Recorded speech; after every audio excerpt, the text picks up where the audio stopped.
Hello everyone, it's me JB from UniqueTutorials. Today in this video I will show you how to open two different websites side by side in a single tab in Chrome web browser for computer. So without further more delay, let's begin. So firstly, just open the Chrome web browser on your respective computer and say I have opened two different websites. So you can see on different tabs I have opened two different websites. So in order to make these two different websites open in two different tabs to appear in a single tab, what you need to do is just click on this new tab option, and on this address bar just type chrome://flags. So you need to type this command and hit enter on your computer keyboard. And now on this search box just search for split, and below you will see here one option written split view. So just click on this default option and now just click on this enable, and at the bottom you will see here relaunch option. Just click on it.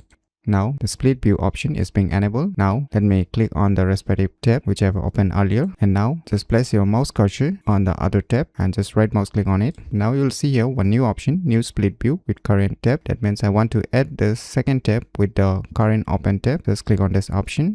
Now you can see here the two different websites has appeared side by side in a single tab. So you can see here, and even I have two different cross option to close them. Even you can resize how much you want for which websites, and if you want to close a particular tab, then just click on this cross icon, then it will close it. And if you want to restore it again, just move back to the same option which I've shown you earlier and just click on this enable option, click on this default, click on relaunch, then it will restore back to the default option. So by using these cool tricks, you can easily open two different websites side by side in a single tab in Chrome web browser for computer very easily. So if you never known about these cool tricks, then you should definitely give it a try. So if you find this video tutorial useful, please click on the thumbs like button, and if you're new to our channel, click on the subscribe button, and lastly, thanks for watching.